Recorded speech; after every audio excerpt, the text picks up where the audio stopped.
Hello students, this is Dr. Shikha Gupta. Welcome to my channel Commerce Classes. Last two lecture में हमने trading account and P&L account किया था. आज करेंगे balance sheet. Balance sheet की हम बात करें तो ये तीसरे नंबर पर बनाई जाती है फाइनल अकाउंट में. सोल प्रोपराइटर जब अपने फाइनल अकाउंट बनाता है, फाइनेंशियल स्टेटमेंट बनाता है. अभी हम किसकी बात कर रहे हैं? सोल प्रोपराइटर के फाइनल अकाउंट की बात कर रहे हैं. कंपनी के फाइनेंशियल स्टेटमेंट कैसे बनेंगे इसकी बात हम बाद में करेंगे. ठीक है, अभी तक हमने जो trading account, profit and loss account और ये बैलेंस शीट, ये तीनों ही सोल प्रोपराइटर कब बनाएगा, कैसे बनाएगा, इसकी बात कर रहे हैं. ठीक है, चलिए सबसे पहले क्या बनाता है सोल प्रोपराइटर? सबसे पहले बनाता है ट्रेडिंग अकाउंट, ये हो चुका है. फिर बनाता है प्रॉफिट एंड लॉस अकाउंट, ये भी हम कर चुके हैं. आज करेंगे बैलेंस शीट. बैलेंस शीट कैसे बनती है, क्या फॉर्मेट होता है, क्या बताती है बैलेंस शीट, इस पर बात करेंगे. ठीक है, सबसे पहले मैं आपको बता देती हूं बैलेंस शीट का शॉर्ट में बताती हूँ फॉर्मेट क्या होता है. फॉर्मेट अभी है मेरे पास डिटेल में, वो मैं आपको भी बताऊंगी. एक बार शॉर्ट में समझ लेते हैं बैलेंस शीट में क्या क्या इंक्लूडेड होता है. यहाँ आती है आपकी लायबिलिटीज और यहाँ आती है आपकी असेट्स. ठीक है, लायबिलिटीज में मेनली सबसे पहले आएगा कैपिटल. कैपिटल क्या है? कैपिटल वो पैसा है जो पैसा बिजनेस में ओनर ने लगाया है. ठीक है, ओनर ने जो पैसा लगाया है उसको हम क्या बोलते हैं? कैपिटल. ठीक, बाकी की जो भी लायबिलिटी होगी उसको हम बोलेंगे आउटसाइड लायबिलिटीज. Outside liabilities. ठीक है, और यहां पर आ जाती है हमारी सारी असेट्स. तो इक्वेशन अगर बनाई जाए तो क्या इक्वेशन बनती है? इक्वेशन बनती है कैपिटल, अगर हमको पता करनी है तो capital is equals to assets minus liabilities. ठीक है, या इसको इस तरह से भी लिख सकते हैं, assets is equals to capital plus liabilities. ठीक है, बात समझ में आई? यहां पर लायबिलिटी का मीन्स आउटसाइड लायबिलिटी. ठीक है, कैपिटल तो क्योंकि ये आ गई. चलिए अब बात करते हैं, एक बार थ्योरी पढ़ लेते हैं इसकी.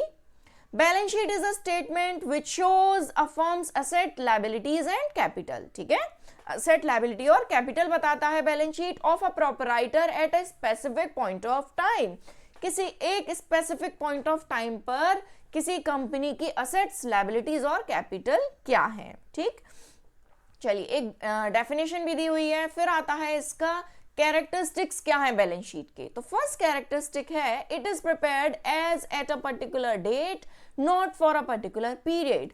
ये एक पर्टिकुलर डेट के लिए बनाई जाती है, एक पर्टिकुलर डेट पर बनाई जाती है, एक पर्टिकुलर पीरियड के लिए नहीं बनाई जाती. क्या मतलब है इसका?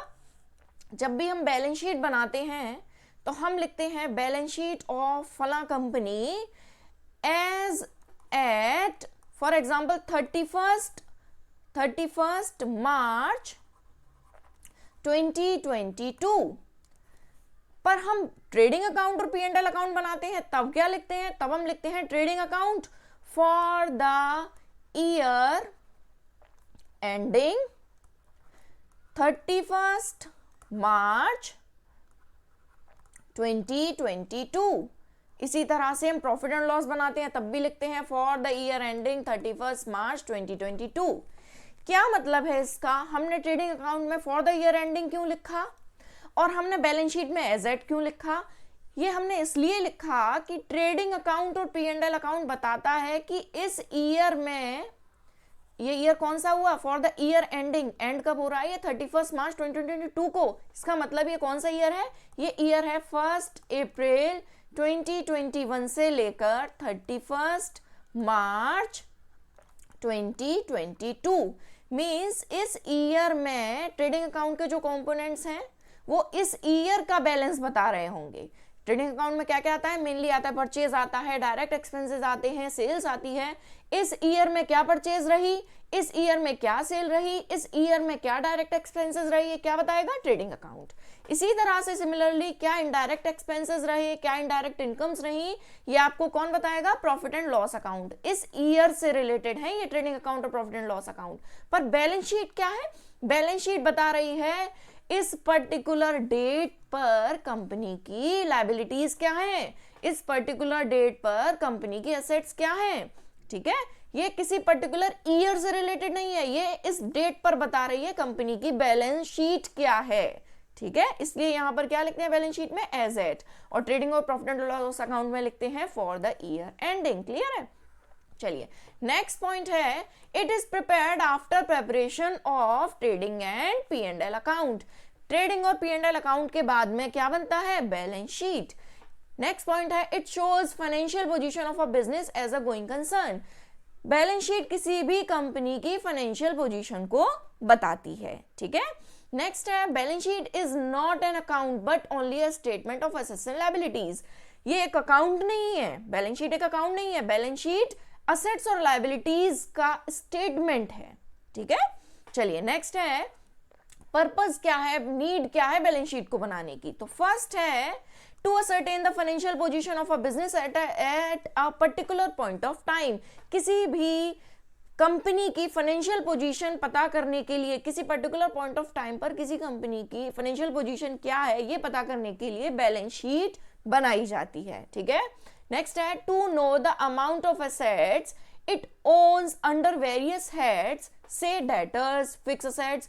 किसी कंपनी की डिफरेंट असेट्स क्या हैं, असेट्स में डेटर्स आते हैं, फिक्स असेट्स आती हैं, करंट असेट्स आती हैं, डिफरेंट हेड्स के बैलेंस क्या है, कितने के डेटर्स हैं, कितने की फिक्स असेट्स हैं, कितने की करंट असेट्स हैं, ये किससे पता चलेगा, ये बैलेंस शीट से पता चलेगा। सिमिलरली किसी कंपनी की लायबिलिटीज क्या है, वो भी किससे पता चलेगी, बैलेंस शीट से पता चलेगी। कितनी आउटसाइडर लायबिलिटी है, कितनी प्रोपराइटर की लायबिलिटी है, प्रोपराइटर की लायबिलिटी कैपिटल, कितनी कैपिटल है, ये किससे पता चलेगा, ये पता चलेगा आपको बैलेंस शीट से। ठीक है, it shows the opening capital of the proprietor, drawing made by him during the year and fresh capital introduced by him during the year।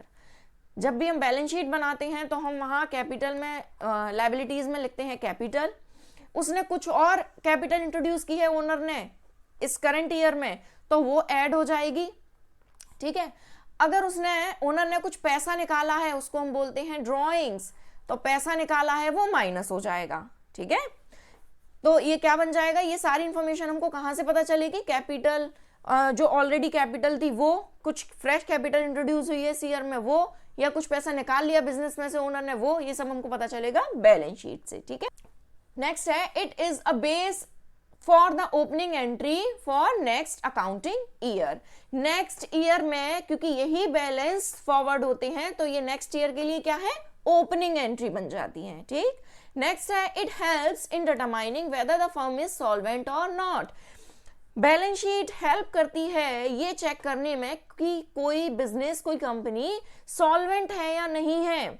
Solvent means वो अपने डेट रीपे करने के लिए कैपेबल है या नहीं है। ठीक है, चलिए नेक्स्ट करते हैं फॉर्मेट ऑफ बैलेंस शीट। सबसे पहले balance sheet of XYZ company, जो भी हो कंपनी का नाम, एज एट, इस पॉइंट ऑफ टाइम पर, कुछ भी हो सकता है, 31 मार्च 2022 मान लीजिए, तो 31 मार्च 2022 को इस कंपनी की फाइनेंशियल पोजीशन क्या है। ठीक है, चलिए स्टार्ट करते हैं, क्या क्या कंपोनेंट्स हैं। फर्स्ट है लायबिलिटीज। लायबिलिटीज में सबसे पहले आएगा कैपिटल।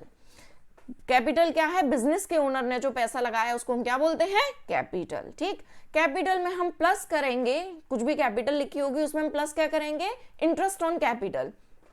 कुछ इंटरेस्ट मिली है उसको कैपिटल के ऊपर तो वो प्लस कर दी जाएगी। बिजनेस इंटरेस्ट पे करेगा ना, बिजनेस ने एक्चुअली पैसा लिया है प्रोपराइटर से, ओनर से, तो वो उसको कुछ इंटरेस्ट भी पे करेगा, तो वो इंटरेस्ट यहाँ पर प्लस कर दी जाएगी।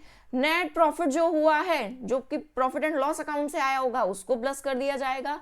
बिजनेस के ओनर ने कुछ पैसा निकाला है बिजनेस में से, उसको हम क्या बोलते हैं, ड्रॉइंग्स। तो ड्रॉइंग्स की है अगर तो उसको माइनस कर देंगे। इंटरेस्ट ऑन ड्रॉइंग लगी है उसको भी माइनस कर देंगे। नेट प्रॉफिट की जगह अगर बिजनेस को लॉस हुआ है तो उस नेट लॉस को भी माइनस कर देंगे। फाइनल अमाउंट कहाँ आएगा, यहाँ पर। ठीक है, चलिए नेक्स्ट है रिजर्व्स एंड रिजर्व फंड। जो भी बिजनेस के पास रिजर्व्स होंगे, different reserve and reserve fund, वो सारा अमाउंट यहाँ पर आएगा। Loans, bank overdraft. Bank overdraft क्या होता है, बैंक से हमने ज्यादा पैसा ले लिया है तो वो क्या है, बैंक ओवरड्राफ्ट है, उसको भी क्या है, वो भी हमारे लिए लायबिलिटी है, उसको भी हम बैलेंस शीट में लायबिलिटी साइड में लिखेंगे। फिर आता है सन्ड्री क्रेडिटर्स, क्रेडिटर्स कितने हैं हमारे पास, वो अमाउंट यहाँ आएगा। फिर आता है बिल्स पेबल। ठीक है, ये टर्म्स क्या हैं अगर आपको नहीं पता तो ये सारे टर्म्स मैं डिस्कस कर चुकी हूं, मैंने एक वीडियो बनाया है टर्म्स के ऊपर, लिंक आपको ऊपर दे देती हूं। अगर आपने नहीं सुने हैं ये सारे टर्म्स, नहीं पता है आपको, तो आप उस वीडियो को देख सकते हैं। ठीक, चलिए अब बात करते हैं असेट्स की। असेट्स में सबसे पहले आता है गुडविल। गुडविल लिखेंगे। अब गुडविल क्या है ये मैंने मेरे वीडियो में बताया, वहां जाकर अच्छे से देखिए। प्लांट एंड मशीनरी, बिजनेस के पास कितने की प्लांट एंड मशीनरी है, लैंड एंड बिल्डिंग है, पेटेंट्स, ट्रेडमार्क्स हैं, वो भी सब असेट्स हैं बिजनेस के लिए। Furniture and fittings, investments, bills receivables, जिस तरह से बिल्स पेबल लायबिलिटीज में आएगा उस तरह से बिल्स रिसीवेबल असेट्स में आएगा। Sundry debtors, loans and advance, business ने कुछ लोन्स एंड एडवांस दे रखे हैं तो वो असेट्स में आएगा। Closing stock, loose tools, cash at bank and cash in hand. ठीक है, ये सब क्या है, असेट्स हैं बिजनेस की। चलिए अब एक न्यूमेरिकल करते हैं, न्यूमेरिकल से और अच्छे से क्लियर होगा कि ये बैलेंस शीट बनानी कैसे है। न्यूमेरिकल है, draw the balance sheet of R Kumar as at 31 March 2021 from the following information. चलिए फर्स्ट दिया हुआ है कैश इन हैंड। अच्छा, असेट्स और लायबिलिटीज को पहले अलग अलग कर लेते हैं। कैश इन हैंड क्या है, असेट्स है। सन्ड्री क्रेडिटर्स क्या है, लायबिलिटीज है। बिल्स पेबल क्या है, लायबिलिटीज है। बिल्स रिसीवेबल क्या है, असेट्स है। सन्ड्री डेटर्स क्या है, असेट्स है। मशीनरी क्या है, असेट्स है। Machinery as on 31 March 2020 rupees 85,000 machinery दी हुई है। 1 अप्रैल 2020 को 85,000 की थी, पर इस पर डेप्रीसिएशन लगा है। Depreciation provided for the year 8,500 का डेप्रीसिएशन भी लगा है। ठीक है, इसका ट्रीटमेंट भी मैं भी बताती हूं कैसे करेंगे। नेक्स्ट, फर्नीचर भी क्या है, असेट है, इस पर भी डेप्रीसिएशन लगा है। नेक्स्ट, क्लोजिंग स्टॉक भी असेट है। नेक्स्ट, प्रोपराइटर्स कैपिटल लायबिलिटी है। ड्रॉइंग प्रोपराइटर की कैपिटल में से माइनस करेंगे तो ये भी लायबिलिटीज साइड में ही आएगा। ठीक है, नेट प्रॉफिट भी लायबिलिटीज साइड में आएगा। क्लियर है, चलिए अब सबसे पहले लायबिलिटीज साइड बनाते हैं। लायबिलिटीज में सबसे पहले क्या था, लायबिलिटीज में सबसे पहले आएगा कैपिटल। कैपिटल लिख लेते हैं। कैपिटल दी हुई है आपको 90,000 की। ठीक, कैपिटल में प्लस क्या करेंगे, यहां पर आपको नेट प्रॉफिट दिया हुआ है। नेट प्रॉफिट दिया हुआ है 31,000 का, ऐड कर देते हैं नेट प्रॉफिट को, ये आ जाएगा 1,21,000। अब इसमें से माइनस करेंगे ड्रॉइंग्स। ठीक है, माइनस करेंगे ड्रॉइंग्स कितने की हैं, 8,000 की। माइनस करके जो नेट अमाउंट आएगा वो होगा 1,13,000 का, ये बाहर आ जाएगा। ठीक, और क्या लायबिलिटी है हमारे पास, और दो लायबिलिटीज और हैं, sundry creditors and bills payable 28,800 and 3,500। ठीक, दोनों को ही लिख लेते हैं। और है हमारे पास sundry creditors 28,800 and bills payable दिए हुए हैं 3,500। ठीक, अब लिख लेते हैं अपनी असेट्स क्या क्या हैं। सबसे पहले असेट्स में हम लिखेंगे जो फिक्स असेट्स हैं। फिक्स असेट्स में सबसे पहले क्या आएगा, मशीनरी एंड फर्नीचर। दो असेट्स हमको फिक्स असेट्स दी हुई हैं, मशीनरी एंड फर्नीचर। तो मशीनरी दी हुई है 85,000 की, अंदर ही लिखेंगे क्योंकि हमें इसमें से अभी माइनस करना है डेप्रीसिएशन। ठीक है, डेप्रीसिएशन, तो डेप लिख लेती हूं मैं इसको। ठीक है, 8,500 10% का लगा है, माइनस करके जो फिगर आएगी उसको हम बाहर लिख लेंगे, ये आएगा 76,500। इसी तरह से फर्नीचर लिख लेते हैं। फर्नीचर दिया हुआ है 21,000 का। फर्नीचर दिया हुआ है 21,000 का, लेस करेंगे डेप दिया हुआ है 2100, 10% का, डेप माइनस करके अमाउंट आएगा 18,900। ठीक, बाकी के एसेट्स हैं आपके पास वो लिख लेते हैं। क्लोजिंग स्टॉक है, क्लोजिंग स्टॉक 15,000 ये दिया हुआ है, 15,400, क्लोजिंग स्टॉक 15,400। ठीक, बाकी क्या क्या है असेट्स, बाकी 3 चीजें और दी हुई हैं।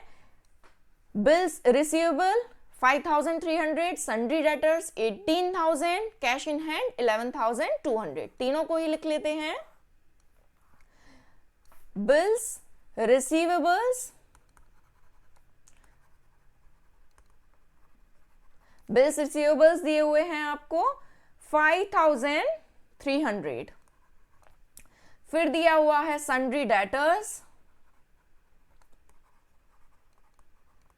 सन्ड्री डेटर्स दिए हुए हैं 18,000 के, फिर दिया हुआ है cash in hand, cash in hand दिया हुआ है 11,200। ठीक, अब जब इन दोनों साइड का टोटल करेंगे तो ध्यान रखना इसका टोटल मैच करना चाहिए, असेट्स और लायबिलिटीज साइड का टोटल मैच करना चाहिए। अगर मैच नहीं हो रहा है इसका मतलब आपने फाइनल अकाउंट बनाने में कुछ ना कुछ गलती की है। वो गलती हो सकता है ट्रेडिंग अकाउंट में रही हो, ट्रेडिंग अकाउंट नहीं हो तो हो सकता है P&L में रही हो या फिर बैलेंस शीट बनाने में रही हो। ठीक है, पर कहीं ना कहीं मिस्टेक जरूर है। ठीक, तो दोनों का यहाँ टोटल करेंगे लायबिलिटी और असेट साइड का तो आएगा 1,45,300, 1,45,300।